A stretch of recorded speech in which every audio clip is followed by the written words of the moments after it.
আল্লাহ আমার রব, এই রবি আমার সব। দামে দামে তুন মনে তারি অনুভব। তোমার দুনিয়াতে আমি যেদিকে তাকাই, অথই নিয়ামতে ডুবে আছি সবাই। পাক পাখালির গানে শুনি তসবি কলো রব, তসবি কলো রব। আল্লাহ আমার রব, এই রবি আসসালামু আলাইকুম, আলহামদুলিল্লাহ, আসসালাতু ওয়াসসালামু আলা রাসূলিল্লাহ। প্রিয় দর্শক, আপনারা যারা দেশে আছেন প্রবাসে, সবাইকে জানাই অনেক অনেক প্রীতি ও শুভেচ্ছা। শুরু হলো এনটিভি আয়োজিত অনুষ্ঠান আপনার জিজ্ঞাসা। আপনাদের সাথে আছি আমি জয়নুল আবেদিন আজাদ, আর আপনাদের মনোজাগা প্রশ্নের জিজ্ঞাসার জবাব দিচ্ছেন বিশিষ্ট আলেম শায়েখ আহমদুল্লাহ। আসসালামু আলাইকুম রহমতুল্লাহ বরকাতু। প্রিয় দর্শক, চলুন তাহলে জিজ্ঞাসার জগতে। শুরুতে একটি ইমেল পাঠিয়েছেন সোহেল হাসান, লিখেছেন মুন্সিগঞ্জ থেকে। প্রশ্ন: চন্দ্রমাসের শেষ দিকে অর্থাৎ ক্ষয় চাঁদে বিয়ে করা নিষেধ বা অমঙ্গল, মুরব্বীরা এমনটি বলে থাকেন, কিন্তু এ ব্যাপারে ইসলাম কি বলে? বিবাহ একটি ইবাদত এবং নেকামল, ভালো কাজ। ভালো কাজের জন্য আল্লাহ রাব্বুল আলামিন এই ভালো কাজটির জন্য কোনো সময় নির্ধারণ করে দেননি যে এই সময় করা অধিক উত্তম বা এই সময় করলে অনুত্তম হবে। পূর্ণিমা চাঁদে না ক্ষয় চাঁদে, জি, এমন কিছু নেই। জি, চাঁদ কোন অবস্থায় আছে, শুরুর দিকে না শেষের দিকে, এটি মোটেও বিবেচ্য বিষয় নয়। যে কোনো মুহূর্তে আপনি বিয়ে করতে পারেন, যার যখন সুবিধা হয় সেই সুবিধাজনক সময় তিনি বিবাহ করতে পারবেন ইনশাআল্লাহ। এক্ষেত্রে অনেক সময় দেখা যায় যে জিলহজ মাসে বা কাটা চাঁদ বলা হয় যে কোরবানি হয়, এই মাসে বিবাহ করা যাবে না। এগুলো সবগুলো আমাদের ভুল ধারণা। মূলত শরীয়তে এরকম কোনো কিছু বলেনি, যে কোনো সময় বিয়ে হতে পারে ইনশাআল্লাহ।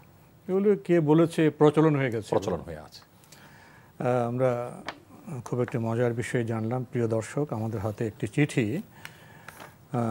চিঠিটি যিনি পাঠিয়েছেন নাম প্রকাশে অনিচ্ছুক, লিখেছেন: আমি অনেক বছর ধরে নামাজ পড়ে আসছি। আমি শুনেছি হুজুর ওজুর সময় ঘাড় মাসে করা যায়, আবার নাও করা যায়। আমি ঘাড় মাসে করে এসেছি এত বছর ধরে, এখন শুনলাম ঘাড় মাসে বেদাত। তাহলে কি এত বছর আমার সালাত হয়নি? আমাকে কি তওবা করতে হবে? অজুতে ঘাড় মাসাহ করা সম্পর্কিত একাধিক বর্ণনা আছে মুসান্নাফে ইবনে আবি শায়বা সহ বিভিন্ন হাদিসের কিতাবে। সেগুলোর ভিত্তিতে অনেক ওলামা ইকরাম এটাকে মুস্তাহাব বলেন। আবার সেই বর্ণনাগুলোর বিশুদ্ধতার মানদণ্ড নিয়ে মুহাদ্দিসিন ইকরামের অনেকেই প্রশ্ন তুলেছেন। সেটা আলোকে অন্যান্য ওলামা ইকরাম বলেন যে এটি আসলে প্রমাণিত নয়, অর্থাৎ ঘাড় মাসাহ করার বিষয়টি নবী সাল্লাল্লাহু আলাইহি ওয়াসাল্লামের সুন্নাহ দ্বারা সাব্যস্ত নয়। দর্শক যেটি জানতে চেয়েছেন যে এত বছর করে আসছেন, তার সালাত হয়েছেন কিনা। আসলে তিনি যদি এতদিন করেও থাকেন আর সেটি এক শ্রেণী ওলামা ইকরামের মত অনুযায়ী সুন্নাহ নয়, সুন্নাহ দ্বারা সাব্যস্ত নয়, সেই মতের আলোকেও তার সালাত না হওয়ার কোনো সুযোগ নেই। কারণ বিষয়টি এরকম না যে এতে সালাত ভঙ্গ হয়ে যাবে, সালাত নষ্ট হয়ে যাবে, সালাত বিশুদ্ধ হবে না, এরকম না। বিষয়টি উত্তম অনুত্তমের এই যে মত পার্থক্য, এটা জাস্ট কারোর মতে উত্তম, কারোর মতে অনুত্তম, এই পর্যায়ের। অতএব এই পর্যায়ের বিষয়, এটার উপরে ভিত্তি করে আমাদের সালাত হবে না, নষ্ট হয়ে যাবে, সব সালাত আবার পড়তে হবে, বিষয়টি কিন্তু সে লেভেলের না। অতএব এটা নিয়ে অন্তত দুশ্চিন্তা করার কোনো কারণ নেই। তাহলে এখানে তওবার প্রশ্ন আসে না? না। আমরা জানলাম বিষয়টি সম্পর্কে। প্রিয় দর্শক আরও লিখেছেন, সালাতে সূরা বা সানা, দারুদ, তাশাহুদ পড়ার সময় যদি মাখরাজে ভুল হয় বা টানগুলো ঠিক মতো না হয়, তাহলে কি সালাতের ক্ষতি হয়? আমরা আরবি ভাষা উচ্চারণের যে রীতি আছে, মৌলিকভাবে সে রীতি যদি আমরা ফলো করি এবং মোটামুটি শুদ্ধতার যে মূল বিষয়গুলো আছে সেগুলো খেয়াল করি, তাহলে ইনশাআল্লাহ যথেষ্ট হয়ে যাবে। ধরুন আপনি হা, আইন, এগুলোর উচ্চারণটা শুদ্ধ হচ্ছে কি না আপনি সেটি চেষ্টা করবেন আপনার সাধ্য অনুযায়ী, এটুকু যথেষ্ট।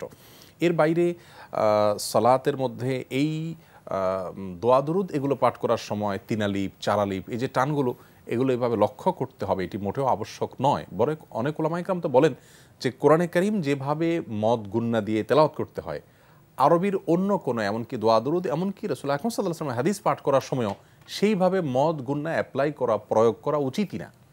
তার কারণ হলো কোরআনকে, যেটা অকোরআন, কোরআন নয়, সেটা থেকে পৃথক করার জন্য বিভিন্ন হাদিস থেকে নির্দেশনা পাওয়া যায়। এই জন্যই কিন্তু কোরআন সুর দিয়ে পড়তে বলা হয়েছে, কিন্তু আপনি হাদিস বা অন্য কোনো কিছু সুর দিয়ে সাধারণত পড়ার নির্দেশ শরীয়ত দেয়নি।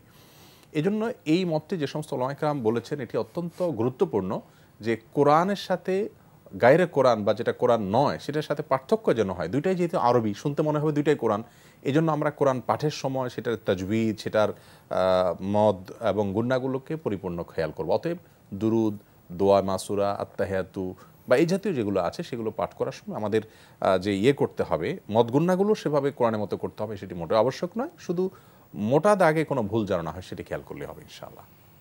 একটি বিষয় আপনার সামনে পেশ করতে চাই। বর্তমান সময়ে আলহামদুলিল্লাহ আমাদের প্রিয় স্বদেশ বাংলাদেশে ঘরে ঘরে কোরআন চর্চার একটা আবহ লক্ষ্য করা যাচ্ছে এবং সেখানে বিশেষ করে আমাদের মা বোনেরা খুব পরিশ্রম করছে। এটি খুবই দৃষ্টিগ্রাহ্য বিষয়। আবার এখানে এসে কিছু সমস্যার সৃষ্টি হচ্ছে। একটা হলো আমরা যে কোরআন পড়ে আমরা হাদারে পড়ি, আবার যারা কোরআনের শিল্পী, যারা কারি, তারা অন্যভাবে পড়েন।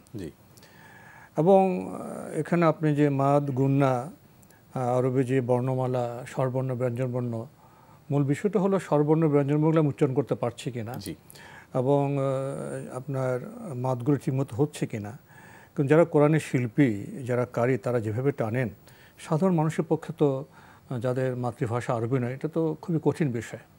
এবং হ্যাঁ, এগুলো উচ্চারণ করতে গিয়ে আমি বিভিন্ন সময় লক্ষ্য করব যেভাবে শেখানো হয় এতটা কঠিন।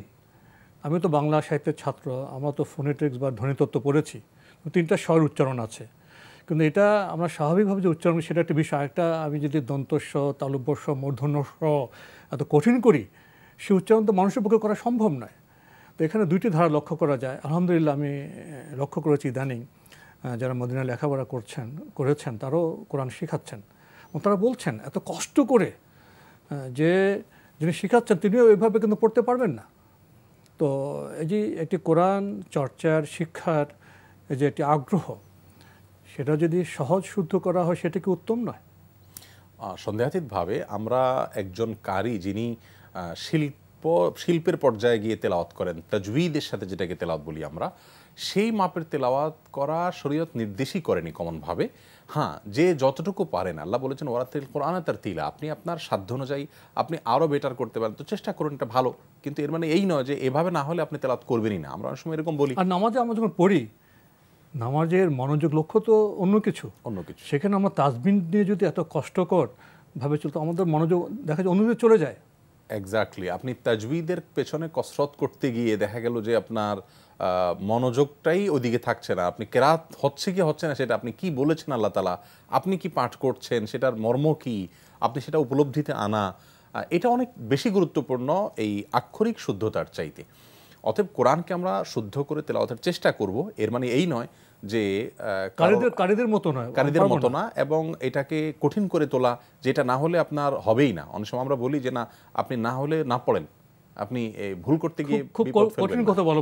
অথচ নবী সাল্লাল্লাহু আলাইহি ওয়াসাল্লাম হাদিস যদি এক্ষেত্রে আমরা খেয়াল করে দেখব, তিনি কত উৎসাহ দিয়েছেন। তিনি বলেছেন, কেউ যদি কোরআন পড়তে গিয়ে বেদে বেদে পড়েন এবং বেদে বেদে ঠেকে ঠেকে পড়ার কারণে তিনি খুব বেশি অগ্রসর হতে পারছেন না। মন খারাপ হওয়াটাই স্বাভাবিক, যে একজনে আধা ঘন্টা এক পারা পড়ে ফেলছেন, আমার 2 ঘন্টাও হচ্ছে না। তো নবী সাল্লাল্লাহু আলাইহি ওয়াসাল্লাম বলেছেন তার সওয়াব দ্বিগুণ হবে। বরং দেখুন, এখানে কিন্তু উৎসাহ দেওয়া হচ্ছে যে তুমি পারছো না, এই যে কষ্ট করছো, কসরত করছো, পড়ার তোমার গতি নাই, তুমি নবীন পাঠক হিসাবে। আমার তো অনারও। তাহলে আমরা যে আসলে কোরআন তো সহজ, কোরআনের শুদ্ধ হওয়ার জন্য খুব বেশি কষ্ট করতে হয় না। যে বিষয়গুলো স্বরবর্ণ, ব্যঞ্জনবর্ণ, মদগুলো, তারপরে আর জ্যোতিচিহ্ন, এগুলো অনেক বেশি বলা হয়, সেখানেও খুব বেশি বিষয় নয়। কিন্তু জ্যোতিচিহ্ন যেগুলোর কথা বলা হয়, এগুলো কিন্তু যারা ওলামায়ে কেরাম আছেন তারাও তেলাওয়াতের সময় যে পুরোপুরি মানেন, এটি সম্ভব নয়। অতএব যেটি আবশ্যক নয়, করতে পারলে ভালো। এগুলো তো পরবর্তী পর্যায়ের শৃঙ্খলার জন্য এগুলো আনা হয়েছে। এই বিষয়টা বোধহয় আমাদের আজকে যদি এখানে আলোচনার বিষয় নেই, এটা বোধহয় আমাদের বর্তমানে আলোচনা হওয়া প্রয়োজন। কোরআন শিখতে এসে তাদের সামনে কোরআন শুদ্ধ পাঠের বিষয়টা কি এতটাই কঠিন করে তোলা হচ্ছে, অনেকটা ভীতিকর। এখান থেকে বোধহয় আমাদের বেরিয়ে আসা প্রয়োজন। আমরা প্রসঙ্গত খুবই গুরুত্বপূর্ণ একটি বিষয়ে কথা বলছিলাম। প্রিয় দর্শক, আপনি আরও লিখেছেন, রুকু বা সেজদার অনেকগুলো দোয়া আছে, সেগুলো কি এক এক সময় এক একটা পড়া যায়? সুবহান রাব্বিয়াল আলা, সুবহান রাব্বিয়াল আযীম পড়ার পর পড়তে হয়? রুকু এবং সেজদা উভয়টিতে নবী আলাইহিস সালাম সুনির্দিষ্ট কিছু জিকির এবং দোয়া করেছেন, তাসবিহ করেছেন। সেই তাসবিহগুলো আমরা রুকু এবং সেজদাতে পড়ব। ধরুন রুকুতে আপনি সুবহান রাব্বিয়াল আলা পড়লেন, তো এটি করা অনুত্তম হবে এবং এটি করা আপনার জন্য উচিত হবে না, কারণ রাসূল আকরাম সাল্লাল্লাহু আলাইহি ওয়াসাল্লাম এটি রুকুতে পড়েননি, সিজদায় পড়েছেন। কিন্তু রুকুতে তিনি অনেকগুলো তাসবিহ পাঠ করেছেন, সিজদাতেও সুবহান রাব্বিয়াল আলার বাইরে আরও তাসবিহ আছে। তো সেই তাসবিহগুলো আপনি পড়তে হলে আপনাকে এই সুবহান রাব্বিয়াল আযীম, সুবহান রাব্বিয়াল আলা, যেটা আমাদের সচরাচর আমরা শিখে থাকি, এটিও হাদিস দ্বারা প্রমাণিত। এটি পড়ার পর আপনাকে অতিরিক্ত হিসাবে পড়তে এমন কোনো কথা নেই, বরং আপনি চাইলে সুবহান রাব্বিয়াল আযীম পড়লেন 2 বার, এরপরে হাদিসে বর্ণিত যে অন্যগুলো আছে সেগুলো পাঠ করলেন, সুবহান কুদ্দুসুর রব্বুল মালায়েকাতু ওয়ার রূহ, আরও বিভিন্ন দোয়া, জিকির এবং তাসবিহ আছে, সেগুলো পাঠ করেন। অর্থাৎ সুবহান রাব্বিয়াল আযীম, সুবহান রাব্বিয়াল আলা, এই দুইটা যে বাধ্যতামূলক রুকু এবং সিজদাতে এগুলো পড়ে তারপর অন্যটা পড়তে হবে এমন কোনো বাধ্যবাধকতা কিন্তু নাই, যে কোনো তাসবিহ আমরা পড়তে পারি। আমরা জানলাম বিষয়টি সম্পর্কে। প্রিয় দর্শক আরও লিখেছেন, জিলহজ মাসের 9 থেকে 13 তারিখ পর্যন্ত ফরজ নামাজের পর আল্লাহু আকবার, আল্লাহু আকবার, লা ইলাহা ইল্লাল্লাহু, আল্লাহু আকবার ওয়ালিল্লাহিল হামদ পড়া নাকি ওয়াজিব। আমি এত বছর পড়িনি, আমাকে কি তওবা করতে হবে, না এখন থেকে ঠিক মতো পড়লেই হবে? আইয়ামে তাশরিকের দিনগুলোতে জিলহজের 9 তারিখ ফজর থেকে নিয়ে 13 তারিখ আসর পর্যন্ত প্রত্যেক সালাতের পর নারী পুরুষ সকলে একবার করে তাকবীরে তাশরিক পাঠ করবেন। এটি বিভিন্ন সাহাবায়ে কেরাম থেকে বর্ণিত। এটিকে ওলামায়ে কেরাম অনেকে ওয়াজিব বলেন, যেমন আমাদের দেশে ওলামায়ে কেরাম সচরাচর ওয়াজিব বলেন, আবার অনেক ওলামায়ে কেরাম এটিকে সুন্নাহ বলেন, ওয়াজিব নয়। অতএব অনেক বছর ধরে আপনি পাঠ করেননি দর্শক, সেই জন্য আপনাকে এখন বিশেষ কোনো কিছু করণীয় নেই। আপনি যদি ওয়াজিবের মতটি ধরেন সেক্ষেত্রেও আপনার এখন সেটা কাজার কোনো অপশন নেই, আপনি এখন থেকে সামনে থেকে কন্টিনিউ করবেন ইনশাআল্লাহ বিদিনিল্লাহ, এটি আপনার মূল কর্তব্য। আল্লাহ আমার রব, এই রবি আমার সব। আল্লাহ আমার রব, এই রবি আমার সব। আমাদের হাতে একটি ইমেল পাঠিয়েছেন তশফিক নূর তৌফিক, লিখেছেন, মানত সম্পর্কে একটু জানতে চাচ্ছি। মানত কি মৌখিকভাবে করতে হয়? উদাহরণস্বরূপ কেউ যদি বলেন, আল্লাহর কসম আমি অমুক কাজটি করব, এটা কি মানত? যদি একটু বুঝিয়ে বলতেন। আল্লাহর কসম আমি অমুক কাজটি করব, এটি হলো শপথ, এটি মানত নয়। মানত হলো আমার কোনো উদ্দেশ্য সিদ্ধি বা কোনো কাজ সম্পাদনের সাথে শর্তযুক্ত কোনো ইবাদত করলে সেটি হলো মানত। যেমন আমি বললাম যে আমি পরীক্ষা যদি পাশ করি তাহলে আল্লাহকে সন্তুষ্ট করার জন্য আমি 2টি রোজা রাখবো, আমি এত টাকা দান করবো, একজন মিসকিনকে খাওয়াবো, আমার এই কাজটা হলে তারপর আমি ইবাদতটি করবো, এই ভালো কাজটি করবো, এটি হলো মানত। শর্তযুক্ত ইবাদত করলে সেটিকে বলা হয় মানত। আর শপথ আপনি যেটি এক্সাম্পল হিসাবে উপমা হিসাবে পেশ করেছেন সেটি হলো শপথ, অর্থাৎ আল্লাহর কসম আমি অমুক কাজটি করবো, অর্থাৎ আমার কিছু হোক বা না হোক আমি এটা করবই, এটা হলো শপথ। শপথ রক্ষা করা আবশ্যক, মান্নাত রক্ষা করা আবশ্যক। শপথ ভঙ্গ করলে সেক্ষেত্রেও কাফারা দিতে হয়, মান্নাত ভঙ্গ করলেও কাফারা দিতে হয়। তবে নবী করিম সাল্লাল্লাহু আলাইহি ওয়াসাল্লাম মান্নাত না করার ব্যাপারে তিনি উৎসাহ দিয়েছেন। তিনি বলেছেন যে তোমার কাজ হলে তারপরে ভালো কাজ করবে, শর্ত না দিয়ে তুমি সরাসরি ভালো কাজটা করো, আল্লাহ তাআলা তোমার উদ্দেশ্য সিদ্ধ করবেন ইনশাআল্লাহ, যদি তোমার জন্য কল্যাণকর হয়। তিনি এমনকি এও বলেছেন, ইন্নামা ইউস্তাখরাজু মিনাল বখিল, যারা আসলে দান করতে চায় না তারা আল্লাহকে একরকম আলিয়াজ বললে এই শব্দটা আল্লাহর সানা যায় না, মানে আমরা ঠেকিয়ে যেরকম কারোর কাছে কিছু আদায় করতে যাই, তো ব্যাপারটা এরকম দাঁড়ায় যে আল্লাহ আপনি আমাকে এটা দেন তাহলে আমি এটা করবো, ব্যাপারটা এরকম, এটা অসুন্দর। এই জন্য আমরা আমাদের কোনো উদ্দেশ্য সিদ্ধির জন্য দান করব এবং আল্লাহর কাছে দোয়া করব, আমাদের কল্যাণকর হলে সেটা আল্লাহ তাআলা দান করবেন। অতএব মানত এবং শপথ দুটি কিন্তু দুই জিনিস। শপথ হলো সরাসরি আল্লাহর নামে আমি এটা করবই, এটা শপথ করা, আর আরেকটা হলো নিয়ত করা। এখানে আরেকটা বিষয় তৃতীয় চলে আসে। আমি নিয়ত করলাম যে আমি অমুক কাজটি করবো, এই বছর আমি হজে যাব, বা আমার তৌফিক হয়েছে আমি এতজন মিসকিনকে খাওয়াবো, এটা এমনি নিয়ত করলাম, ইচ্ছা প্রকাশ করলাম, এটা কিন্তু ফরজ বা ওয়াজিব নয়, এবং এটি রক্ষা না করতে পারলে তার জন্য আমাকে কোনো ক্ষতিপূরণ দিতে হবে না। কিন্তু আমি যদি বলি আল্লাহর নামে শপথ করলাম এটা করব, তাহলে সেক্ষেত্রে আমার এটাকে পূরণ করতে হবে, এটা শপথ হবে।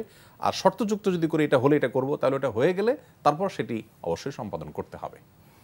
প্রিয় দর্শক, আমরা বিষয়গুলোর পার্থক্য উপলব্ধি করলাম। তো একটি বিষয়ে বোধহয় আমাদের জানা এবং উপলব্ধি করা প্রয়োজন, যেটি আমাদের সমাজে বহুলভাবে প্রচলিত মানত। ইসলাম মানতকে উৎসাহিত করে না, উৎসাহিত করে নিঃশর্ত যে দান সাদকা, সেই বিষয়গুলোকে এখানে বোধহয় আমাদের প্রচেষ্টায় একটু পরিবর্তন আসা প্রয়োজন। আরও লিখেছেন, আমরা জানি ইসলামে প্রাণীর চিত্র অঙ্কন করা সম্পূর্ণ হারাম, দেখা যায় যখন শিক্ষার্থীরা শিক্ষা প্রতিষ্ঠানে অধ্যয়ন করে তখন এই ধরনের চিত্র অঙ্কন করতে বলা হয়, যখন এই বিষয়ে কেউ অবগত সে তওবা করবে। এখন প্রশ্ন হলো, এই ছবি আঁকার খাতা কি ছিঁড়ে ফেলতে হবে? আবার দেখা যায় অনেকে কাগজওয়ালার কাছে খাতাগুলো বিক্রি করে দেয়। যারা বিক্রি করছে সেক্ষেত্রে কি করণীয়? যারা চিত্র অঙ্কন করত, যদি বিষয়গুলো সম্পর্কে জানাতেন।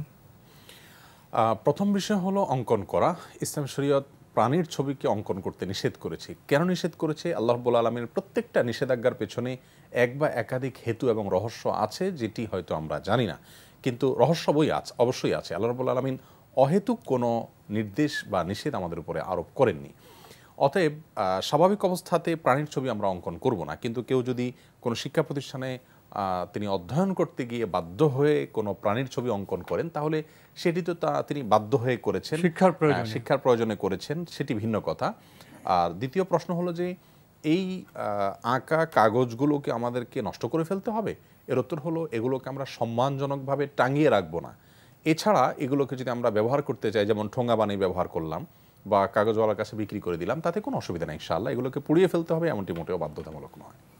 আমরা বিষয়গুলি সম্পর্কে অবগত হলাম। প্রিয় দর্শক, আমাদের হাতে আরও একটি ইমেল পাঠিয়েছেন খাদিজা। লিখেছেন, আমার প্রশ্ন হচ্ছে, বাংলাদেশের খাবারে আমরা একটি মশলা ব্যবহার করি যার নাম জায়ফল। আরবিতে এটাকে জওজাতুত তাইব, জানি না আরবি উচ্চারণটা সঠিক হলো কি না, এভাবে বলা হয়। সম্প্রতি আমি সৌদি আরবের অনেক আলেমদের লেকচারে শুনতে পাই যে এটা হারাম। তার ইমাম নববী সহ শাফি, মালিকি এবং হাম্বলি মাযহাবের অনেক স্কলারদের নাম উল্লেখ করেছেন। জায়ফল হারাম হওয়ার কারণ হিসেবে তারা উল্লেখ করেছেন যে এটা অধিক মাত্রায় সেবনে নেশা হয়, তাই কম মাত্রায় এর ব্যবহার নিষেধ। কিন্তু আমাদের বাংলাদেশ, ভারত বা পাকিস্তানের খাবারে এটির ব্যবহার বহুল প্রচলিত। বিশেষত আমরা যারা দোকানের মশলা কিনে খাই, সেখানে মশলার প্যাকেটে মশলার মধ্যে এটা মেশানো থাকে। সেক্ষেত্রে আমরা কি করতে পারি? বিষয়টি নিয়ে আমিও দেখেছি যে সৌদি আরবে বিশেষ করে শেখ মোহাম্মদ সালাল মুনাজ্জিদ হাফিজাহুল্লাহর যে ইসলাম কিউএ সহ আন্তর্জাতিকভাবে খুবই পরিচিত ইসলামিক ফতোয়ার যে ওয়েবসাইটগুলো আরব উলামা ইকরাম পরিচালনা করে থাকেন, সেগুলোতে জয়ফল খাওয়ার ব্যাপারে ফতোয়া তারা প্রকাশ করেছেন। এটি খাওয়াকে তারা নিষেধ করেছেন, যেহেতু সেটি মুস্কির বা নেশা উদ্রেককারী। আর নবী সাল্লাল্লাহু আলাইহি ওয়াসাল্লামের হাদিস থেকে আমরা জানতে পারি যে বিষয়টি, যে বস্তুটি অল্প খেলে বেশি খেলে নেশা হয়, সেটি অল্প খাওয়াও নিষিদ্ধ। সে আলোকে তারা নিষেধ করে থাকেন। আমাদের উলামা ইকরাম এই বিষয়টিকে হয়তো এইভাবে দেখেন না, বা তাদের ভিন্ন কোনো গবেষণা আছে, সেজন্য উলামা ইকরাম এটিকে নিষেধ করেন না।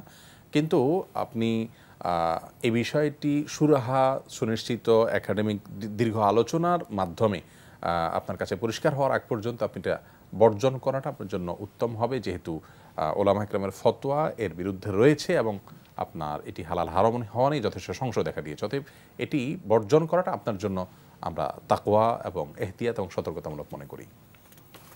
আমরা জানলাম বিষয়টি সম্পর্কে। প্রিয় দর্শক, হাতে আরও একটি ইমেল পাঠিয়েছেন শাহরুখ হোসেন তন্ময়। লিখেছেন, কোনো চাকরির জন্য কাউকে মধ্যস্থতা হিসেবে গ্রহণ করা এবং এর বিনিময়ে তাকে টাকা দেওয়া কি জায়েজ, যদি যোগ্যতা থাকে?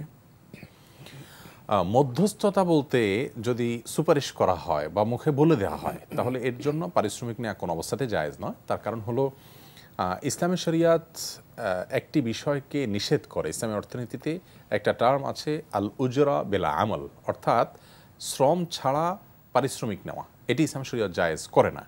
নবী আলাইহিস সালাম এক হাদিসে বলেছেন, ফাবিমা তাখুযু মালা আখিক, তুমি তোমার ভাইয়ের সম্পদ কিসের বিনিময়ে নিচ্ছ? এই প্রশ্ন উত্তর তোমাকে খুঁজে বের করতে হবে। এখন ধরুন, একজনকে আপনি চাকরি দেওয়ার ব্যাপারে সুপারিশ করে দিলেন, তিনি যোগ্য কি অযোগ্য সেটি ভিন্ন বিষয়। আপনি এখানে কাজটা কি করলেন, শুধু একটু বলে দিলেন, এর বিনিময়ে আপনি অর্থ নিচ্ছেন। এটি তো আসলে কোনো শ্রমের মধ্যে পড়ে না। অতএব শ্রমবিহীন পারিশ্রমিক নেওয়াকে ইসলাম শরীয়ত জায়েজ করে না। সেই জায়গা থেকে আপনার কারোর চাকরির জন্য সুপারিশ করে বা বলে দিয়ে, মধ্যস্থতা বলে যেটি আপনি বোঝাতে চেয়েছেন হয়তো, এটা করে পারিশ্রমিক নেওয়া কোনো অবস্থাতেই জায়েজ নয়। বরং যদি তিনি যোগ্য হন এবং তার জন্য আপনি সুপারিশ করেন, তাহলে আপনি সওয়াব পাবেন। নবী সাল্লাল্লাহু আলাইহি ওয়াসাল্লাম বলেছেন, ইশফা তুজার, তুমি সুপারিশ করো, যদি যথাযথ খাতে তুমি সুপারিশ করো তাহলে সেক্ষেত্রে আল্লাহর কাছে বিনিময় পাবে। কিন্তু এর জন্য আপনি সামান্য একটু বলে দিয়ে পারিশ্রমিক নেওয়া, এটা ঘুষের আওতায় পড়বে, এটা জায়েজ হবে না। তবে হ্যাঁ, আপনি যদি তার জন্য লোক খুঁজে বের করার কাজ করেছেন, পরিশ্রম করেছেন, আপনি শ্রম দিয়েছেন, সময় ব্যয় করেছেন, আপনাকে কেউ দায়িত্ব দিল তুমি একটা লোক খুঁজে বের করে আনো, আপনি লোক খুঁজে বের করে আনছেন, তারপরে যিনি আপনাকে দায়িত্ব দিয়েছেন তার কাছে পারিশ্রমিক নিলেন, এটি ভিন্ন বিষয়, জায়েজ আছে। কিন্তু আপনি মধ্যস্বত্ব ভোগ যেটাকে আমরা বলছি, সেটা যদি আপনি সুপারিশ ইত্যাদির মাধ্যমে করে থাকেন, তাহলে সেটা রেশওয়াত বা ঘুষের মধ্যে পড়বে। যে ব্যাপারে নবী সাল্লাল্লাহু আলাইহি ওয়াসাল্লাম বলেছেন, আর রাশি ওয়াল মুরতাশি কালাহুমা ফিন্নার, ঘুষ দাতা এবং গ্রহীতা উভয়ে জাহান্নামে যাবে, এটি আপনার জন্য হালাল হবে না। এটি তো একটি চিত্র। অপরপৃষ্ঠে আরেকটি চিত্র আছে, যোগ্য চাকরি প্রার্থী, তার যোগ্যতা আছে, কিন্তু দেখা যায় যে তিনি চাকরিটা পাচ্ছেন না ঘুষ দেওয়া ছাড়া।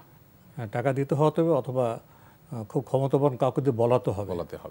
সেক্ষেত্রে তো তিনি টাকার ব্যবহার করেন, তার অবস্থা কী হবে? এক্ষেত্রে তিনি তো নিরুপায় ব্যক্তির জন্য ঘুষ দেওয়াকে সারা বিশ্বের সমস্ত উলামায়ে কেরাম জায়েজ বলেছেন, কিন্তু যিনি গ্রহণ করছেন তার জন্য সর্বাবস্থা হারাম, কারণ তিনি তো আর বাধ্য নন। যিনি দিচ্ছেন ঘুষটা বাধ্য হয়ে, কাজটা তো আপনার গ্রহণযোগ্য নয়, কিন্তু তার হয়তো গুনাহ হবে না বাধ্য হওয়ার কারণে। তার গুনাহ হবে না, শুধু তিনি বাধ্য হয়েছেন সেজন্য, যে এই ছাড়া এই বাজারে চাকরি হচ্ছে না, আমি বাধ্য, সেজন্য তিনি আল্লাহ তাআলার কাছ থেকে মাজুর হিসাবে বিবেচিত হবেন। আর আল্লাহ তাআলা কোরআনেও বলেছেন, লা ইউকাল্লিফুল্লাহু নাফসান ইল্লা উসআহা, মানুষের সাধ্যের বাইরে কিছু আল্লাহ তাআলা চাপিয়ে দেন না। অতএব আপনি যদি বাধ্য হন, তাহলে সেক্ষেত্রে আপনার জন্য দেওয়া জায়েজ, গ্রহীতার সর্বাবস্থা হারাম, তার অধিকার রক্ষায়। তো আজকে আমাদের এখানে শেষ করতে হচ্ছে। আপনাকে অনেক ধন্যবাদ। আপনাকে অনেক ধন্যবাদ। আমাদের অনুষ্ঠান আপনারা এনটিভি অনলাইনেও দেখতে পারবেন, ভিজিট করুন www.ntvbd.com। এছাড়া ইউটিউবে এবং ভেরিফাইড ফেসবুক পেজে অনুষ্ঠান দেখতে পারবেন। মানুষের সমাজে আমাদের বসবাস, সমাজে অনেক সুন্দর কাজ হয় এবং অসুন্দর কাজও হয়, যার চিত্র আমরা একটু আগে প্রশ্নের মাধ্যমে আমরা পেয়েছি। আসুন, মানুষ তো আশরাফুল মাখলুকাত, আমাদের প্রত্যেকটা কাজে যেন সৌন্দর্যে মণ্ডিত হয়, নৈতিক মানে উত্তীর্ণ হয়। আসুন, এই বিবেচনা বোধে আমরা উজ্জ্বল হই।